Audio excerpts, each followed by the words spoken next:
Hello and welcome to Money in the Bank post-wrap-up edition of Slamcast. I am your host, Brandon Liggan, joined as always by my co-host, Nick Horaceck. Nick, I'm going to just come out and say it.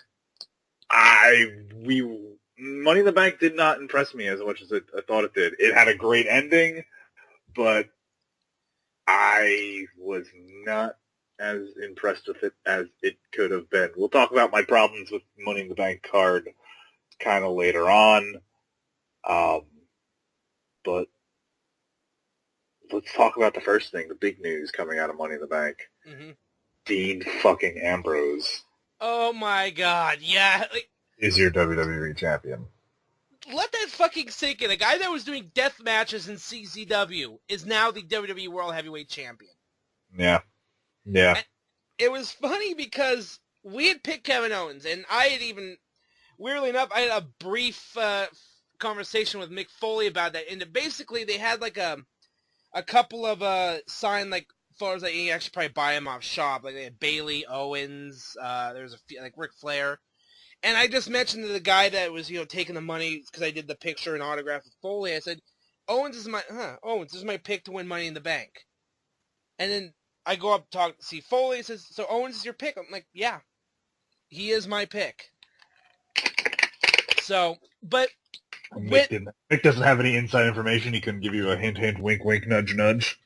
No, it was like, no, I'm just like, it was feasibly going to be him or Ambrose, but I'm like, I think Owens is going to take it. He was definitely my pick, but if I'm going to be wrong, I need to be spectacularly wrong. And I guess we should just talk about that match first, because that match, to me, was the best match of the night. Yes, it was definitely that, AJ, and then the Roman Owens, or the Seth match. The main event. Those were the three best matches of the night, because I think everything else on this card was just kind of muddled and confused. I didn't understand the order of things, and I wouldn't say it was a bad pay-per-view. I just said for everything that it was led to be of, the best Money in the Bank of all time, maybe that was a little overhyping it from some people. Definitely. And even us, maybe. But, I mean, those seven guys. I was rumors right before the Money in the Bank that Kalisto might have been added to it, but those proved out not to be true. Right, there was that. There was a brief thing that, Shelton Benjamin, like, no, he's... No, that was way too... Definitely way too out there, way too... That was the one thing that you did notice, though, that there wasn't really that quote-unquote ladder match specialist in the match, and that's why I thought maybe the Kalisto rumor would have been true. There was no, at least on paper, seemed like we could give guy that could give you that, OMG spot. Well, if you want to count Sami Zayn dropping Owens across the ladder with that Michinoku driver. Yeah, until...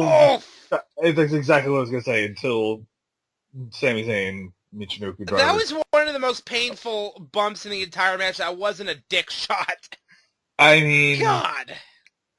Just the amount of physical violence in that match. I mean, Cesaro throwing Jericho into the ladder. I don't know if he got actual heat from that, because Jericho, blocked somebody on Twitter who tweeted at him, that they liked that spot. I guess maybe Jericho might have actually got a little roughed up in that. I don't know, but that looked like it hurt a lot. There's no way to stage that properly. He threw him into the ladder. Yeah, there's no really way to protect yourself when you just... No. Or the other guy. It's even more painful than it looks. It's just you gotta just take that, I guess. I suppose. Yeah, you're gonna.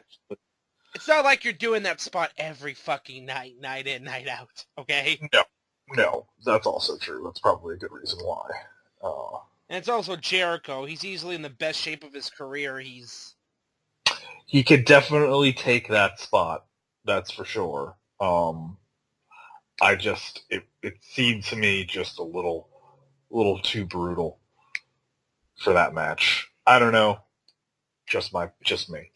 But we definitely had some it was a fucking fantastic match, and your winner is Dean fucking Ambrose. Like, okay, and it was like the moment you knew he won that briefcase, he was going to be royally screwing over Seth with it. Yeah, I think the moment he won the briefcase, to me, that's when I started to think he's got to cash it in right now, because I could thinking like Dean Ambrose. Dean Ambrose is going to want the person, the wrestler, not the character.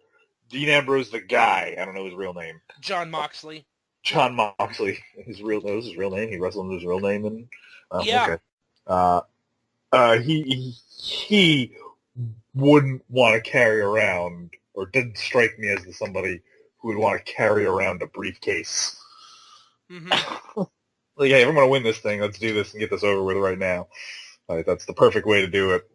And that's when that thought started creeping into my head, but we'll talk more about that later, because John Cena, AJ Styles was everything that it lived up to. And that saved, for me, a dull pay-per-view, because up until that point, I was giving serious consideration to turning on Game 7 of the NBA Finals. Well, I did turn it on, but it was during the U.S. title match.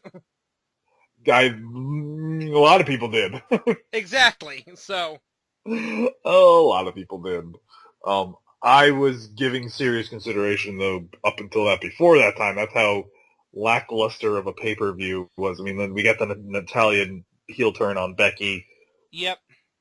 That was interesting, but the match before that was just kind of meh. Meh. Yeah, it was nothing spectacular. Nothing spectacular.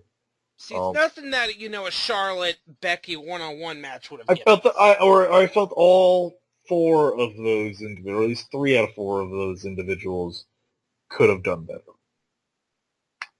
Mm-hmm. Maybe they're setting up a triple threat: Charlotte and Becky against Charlotte, Becky, Natalia. Maybe we're gonna get considering what happened on Raw Monday night. Maybe we'll get that first match. There's going to be some screwy finish, and then we get the big moment at SummerSlam. Maybe. Who knows? Sasha Banks is working Superstars and main event gigs now, so she's back on TV. Well, I think she's always been. She just hasn't been on Raw. Yeah. So yeah, we're right down the pike for that, but we got to get through AJ Cena first. Yeah. AJ Cena was everything that I thought it could be, and more. Dramatic. There's a lot of you could see AJ was ahead of Cena every step of the way. I mean, it was. Well, for two guys that had never worked a match together before, for them to put on a match that good, yeah. goes to show you the quality of the individuals involved. Yeah, I was going to say, and that shows you how good Cena is, definitely how good AJ is. Not even met each other, never even been in the same locker room, probably, until, I don't know. A month ago? A month ago, maybe? If or that... even if they did briefly cross paths when Cena was first coming up and AJ was, in WWE for that little cup of coffee. They wouldn't have crossed paths long enough to interact or build a relationship or anything else like that. Exactly. But those guys put on a match like they'd been friends for 15 years. And it was everything that it could have been, everything that I expected it to be, and I cannot wait for the rematch. Bullet Club did come in, and they did kind of do a screwy finish. I didn't care because... It makes sense. AJ's a heel. So. Yeah. Let's sneeze. Hang on. Oh, just mute. Oh, I'm going to sneeze. I'm holding it. Oh, fuck me. No, I'm Shit. Good. I'm good. I recovered. Oh, So good. I just felt it. I'm actually good, though. Yeah, so on to the WWE title match. This is, I think... apart from working the little matches, whatever he was doing on the road before this was Seth's first televised match. Yep. Since coming back from the injury. And yeah. didn't look like he lost a step. Oh, hell no. all. Him and Hell Roman. no. Him and Roman came out there, and they went on for a long time. This pay-per-view, and this is, I guess, the benefits of them being on the network now. This pay-per-view ran until 11:30. Mm-hmm. I think they did that intentionally because they wanted to get everyone to hold everyone's attention for as long as possible and not have them tune off. Because again, they were going up against titans of Sunday night Game television. 7 of the NBA Finals. Congratulations to the Cleveland Cavaliers. Yes, everybody who listens to this show from the greater Ohio area and anybody that you might know, I'm sure is... I know Miz is one happy man right now. I know Dolph Ziggler is one happy man. So let's put it that way. Yeah, those are two diehard Clevelanders, or northeastern Ohioans. I don't know if they're actually from. I know they're not actually from Cleveland proper. Mm-hmm. But yeah, it was a pretty big moment, and Dean Ambrose as well. He's also from Cincinnati. Yeah, but he was in Vegas though. So right, obviously, because he had a good time, and we'll talk about his good time later. Because after Roman and Seth probably tore the house down. I mean, that they had that counter from the spear into the pedigree was fantastic. Yeah, I mean, beautiful. Again, and he got shit the night before. People chanting, "You can't wrestle to Roman Reigns," and you can clearly tell that kind of got to him because he reacted, and he normally just kind of lets people talk. But for those people that were chanting that, I mean, come on, really? You don't know what you're talking about. You don't know what you're talking about, and you're clearly just trying to troll him to get under his skin. Because that guy is class in the ring. I mean, there are very few 6'3". Again, I always say this: there are very few people 6'3", 260 that could clear the rope in a single leap, no problem. Yeah, he's one of those guys. Yeah, you've got a guy that he's got speed, power. He's a beast, and it's like. You don't get where you are. You don't even make it into WWE developmental without at least having some kind of talent. Yeah, exactly. And especially to get to as far as he got. Like, he doesn't get this far just because he's The Rock's cousin. Like, that might have opened the door to let him get the chance to get into the company. It's true. But that did not get him any further than that, trust me. Anybody who says that and says that has no real knowledge of how the wrestling business works. Like, I mean, you like to think it's that political, but it's not even. I mean, it's political in some ways, but it's like you're just completely off base with how things are done. This match, if this match didn't prove it to you, then I don't know what else is going to prove it. Seth Rollins, though, came out victorious. Yes, he reclaimed his WWE World Heavyweight Championship for all of about 5 minutes. Yes. Because as soon as that happened is when I started to become on edge. I'm like, when is it going to happen? And you just see the going like, he's a 2-time champion, but he never lost. And they're going all these blah, blah, blah, blah. And then all of a sudden, Dean Ambrose music hits. You heard it, and it came from out of nowhere, and that's when I was sitting next to my cohort Tone Bone, and he said Ambrose is coming through the crowd and attacking him with the briefcase, and I'm just like, oh man, when we say something like that, you're usually gonna be right, and they give it away, they tease it all the time, the way they show the entranceway and the camera angles kind of give it away. Yeah. They don't show reaction shots from the crowd. Yeah, you got JBL and Cobb saying, it's not half 2 times Seth Rollins is standing up. Well, he wasn't standing up when he got clocked in the face with the briefcase. Yeah, when Ambrose cashed in, it was a very visceral reaction from that Vegas crowd because they knew it was coming. And then, boom, cash in, dirty deeds, 1, 2, 3. Everyone loses their shit. And in the span of 15 minutes, or the span of however long the match between Roman and Seth took, all three members of the Shield.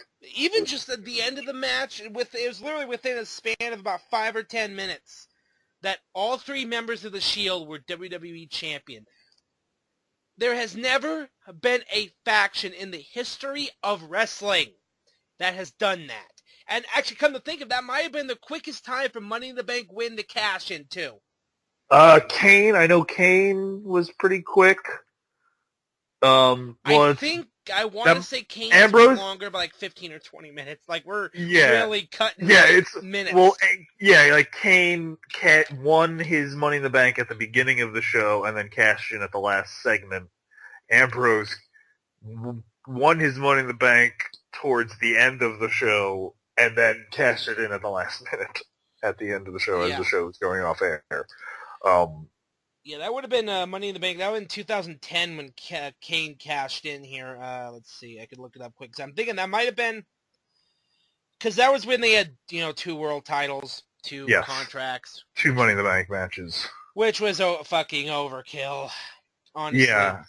It's gonna become interesting because they also just announced this week that the WWE Draft is gonna be on the first live episode of SmackDown. So...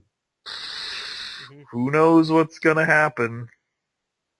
True. Brace yourself for that, folks. So that was Money in the Bank. Rather uneventful Raw. Yep. But Tuesday, a bit of news broke that kind of... Well, uneventful Raw if you don't count Sasha Banks returning in. That's kind of uneventful to me. I don't remember all that much of what happened. She's literally just been off Raw for months, and now we're starting to get into that build to SummerSlam, so... That's good. I hope they do that, or I hope they, do something like that. We'll see how it works. Even if they don't ultimately put the title on Sasha right now, I think she will do well in a chasing role. Oh, yeah, and you can definitely do that, but yeah. It's going to be all that much more satisfying when she does. Mm-hmm. Yeah. Anyway, the big news breaking Tuesday, a certain guy, if you will. Hey, look, he's not a bad guy. He's not a V guy, but he knows a guy. Yes! That could get you some stuff, apparently. Roman Reigns was dinged for his very first wellness policy violation, and which could mean anything. We're not going to, they didn't release what it was. He has been, hush-hush on what it exactly was, whether it was a supplement or anything. Our other co-host was very quick to judge him and saying he was on the same path that his cousin is, but there is no clinical evidence linking any of the Rock or his family members to any sort of HGH or steroid abuse. Mm-hmm. I like to come at that first. As the editor-in-chief and managing director of this program, Michael Burhan speaks always for Michael Burhan, not for himself. Yes. We do not believe The Rock took HGH to get rid of. The Rock has worked out the same way he has every day, 6 days a week, for the last 25 years, probably, give or take. That's what builds that body. Exactly.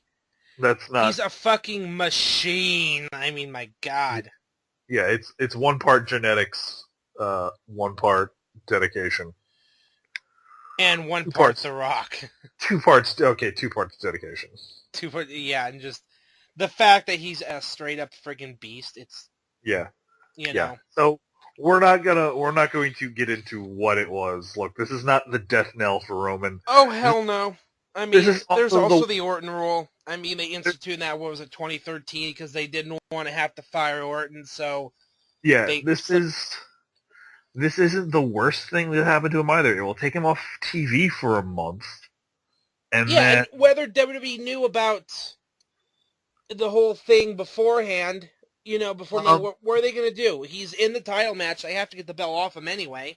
Yeah, they have to have the title match on. They weren't just going to strip him of the title and have award Seth the title, basically, or have him wrestle somebody else in an interim match for that title. That was the best way to do it for all parties involved. Mm-hmm. Look, this isn't going to be the worst thing for Roman. I guarantee that he'll come back fresh and ready to make an impact. They'll probably have more an idea of what they're going to do with him in a month. Whether or not they're actually going to just go full tilt heel with him or let him straddle the line a little bit. I think they're going to let him straddle the line a little bit more, heel and face, before turning him one way or the other. But it's certainly going to be an interesting month now to watch. See, he's been a big part of WWE programming pretty much for the last year or so. So, who knows what's going to be like without him. I don't know what to expect, that's for sure. Right. You know what? He'll be back before the the fucking Battlegrounds, so it's not like... Yeah, this isn't going to affect their plans for Battleground, where it was announced that because on Raw there was no winner between the match between Seth Rollins and Roman Reigns. They would both get a shot at Dean Ambrose's. Oh wow, it feels weird even saying that, Dean Ambrose's WWE title. But it is. This is the reality. This is the reality in which we live in now. Dean Ambrose is the WWE Heavyweight Champion. Yep. I fucking love it. I completely lost my fucking shit.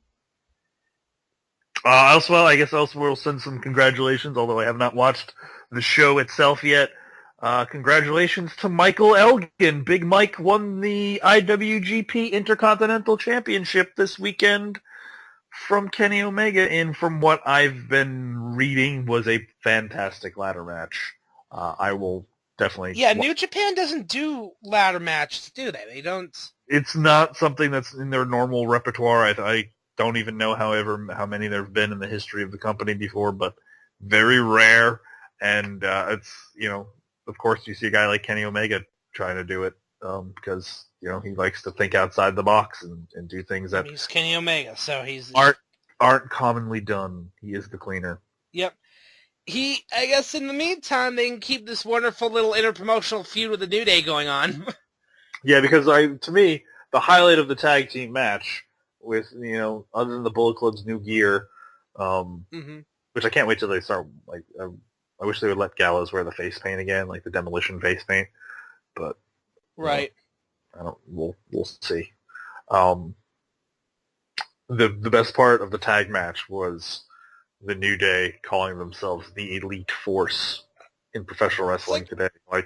Direct shot, 187, man, shots fired. Oh, God, I fucking within the next week or so this is going to provoke a response from the Bucks and yes, Kenny. Who are now the 5-time IWGP Junior Tag Team Champions. Yeah, a couple kids from California, man. Just a bunch of vanilla spot monkeys flipping around there, and now they're 5-time Junior Tag Team Champions. That's pretty impressive. I've said it before on this program. I think whenever the Young Bucks exclusive deal with ROH is up, they go to WWE. There's just there's no way that they can't get over in that company just with who they are, and B, I don't think there's any way the WWE... I should say there's no way they can look at it, but they'd be stupid not to at least look into it, because the merchandise sales alone. Oh, yeah. Yeah. You've got, the way this has been going back and forth, you've got Kenny Omega wearing a New Day shirt, you've got Big E wearing the Elite Parody New Day shirt, you've got a Big E they came out on Raw one week with a fucking broom. Yeah, I hope when they go over to Japan that this leads to some sort of confrontation or something. Like, I hope, I know probably Omega probably stays over there most of his year, but I hope when the upcoming tour hits Japan, we get a New Day. God fucking damn it. What? Yankees are fucking losing because fucking jackasses hit a home run and fucking people around base. Cunts. Who are they playing? They're playing the goddamn Colorado Rockies. And there's your Yankees update for the week from Mr. Brandon Liggan. Yeah, exactly. This is why I hate the fucking Yankees. Trade the fucking team. Let's fucking go. Let's start over. I hate the fucking world right now. That's our show, though, pretty much, because that's all there is to talk about this week. It's been a good show. We're going to do an Iron Sheik Tweet of the Week now. Iron Sheik Tweet of the Week. Iron Sheik Tweet of the Week. And potentially an Intelligent Jew update. Okay. Who knows? I'm going to look for it. Play the damn theme song.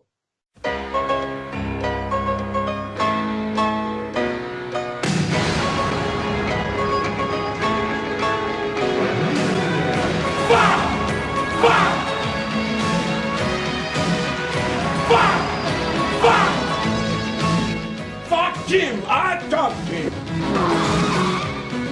I wanna know, are you the man or are you a fucking piece of shit? No good motherfucker! Fucking bullshit! Bullshit, Hulk Hogan! Okay, well, of course we're going to talk NBA Finals, because if there's anything that we all know when we follow the Iron Sheik, is if there's a sporting event on TV, Iron Sheik will definitely have a quip or two to reach it. This time, he weighs in on the Cleveland Cavaliers ending the 4-year title drought the city of Cleveland has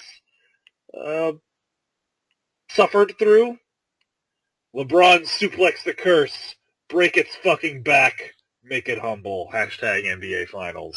And that, ladies and gentlemen, is your Iron Sheik Tweet of the Week. Fucking bullshit! LeBron James has been updated to Iron Sheik class, by the way. Yes. You know, if he wasn't already at that level before, He LeBron James, Iron Sheik class. When you put a team on your back like he did over the last 3 games of the finals, Jordan-esque, man. I think LeBron quieted all his haters. If you want to hear me talk about more about sports, you can listen to me more about Sportaholics Anonymous on the DPPN, the Doug Bell Productions Podcast Network, over there on the SoundCloud. Check that out. Just search for it. It's on there. You can check me out on Twitch, twitchtv.com/BrandoCalrissian420. Also, we're going to have a Twitch coming soon of the Nerd Chronicles. That's Nerd Chronicles Twitch, I think. That's what that says. That's coming soon. Also, just stay on the Twitter for Brandon Allhope. And all that good shit. Yep. Nick, you want to put anything over? Yeah, I'm over on YouTube at the Gaming Pegasus 187, Twitter Gaming Pegasus. Yeah, Twitter Gaming Pegasus 187, Facebook Nick Horaceck, Wrestling/MMA Revolution Facebook group. Hey, the official home of the podcast. Yes. Yeah, I get pinned up every... We're over 200 something strong, man. Yep. We're internationally known and globally not really globally respected.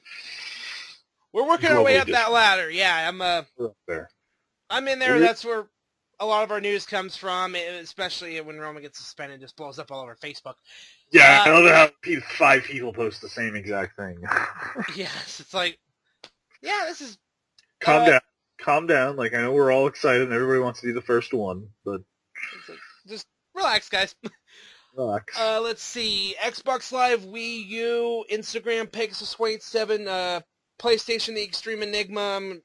I'm all over the place. Instead of having a day off tomorrow, I'm working a double. Gotta make that fuck money. Friday is fuck money Friday for me. I get paid. So I'm sitting pretty damn good right now. All about the fuck money. Yes. Fuck money for life. Yeah. Yeah, so this has been our episode of Slamcast. If you enjoy Slamcast and everything else that's on the Retro Unlimited Network, thank you. If you enjoy Slamcast, you obviously enjoy professional wrestling, so you should go out and enjoy professional wrestling locally in your own community, because I guarantee you that no matter where you live on this planet, there is professional wrestling taking place in a easily consumable location and a fashion for you to get your professional wrestling fix. You don't have to always watch WWE, man. You can go out there and find it. I guarantee you there's people around there putting flyers up. That's the grassroots of the business, man. You might be seeing the next Will Ospreay, the next Roman Reigns, the next Randy Orton, the next John Cena. Yep. You never know, man. You just never know. And you'll even be seeing, so you can even see some stars of the past too. Yes, like, I don't know. We had a little controversy this week at Ace, or not this week, but a couple weeks ago at Ace Pro Wrestling, when we, my dear friend Mike Morgan accidentally booked the wrong Patriot, or booked a guy who was just pretending to be Del Wilkes. And, had a lovely conversation with the actual Del Wilkes. And, yeah, that was a thing. More I'll talk about that later, but, wow. For Nick Horaceck, for the chronically wrong Michael Burhan about Roman Reigns' alleged drug abuse or wellness pilot, for the absent Dave Wade, for Tom Shaw, for Miguel Leon, for everybody else involved with Slamcast, I am Brandon Liggan saying go forth and spread beauty and light, peace, love, and happiness. Yeah.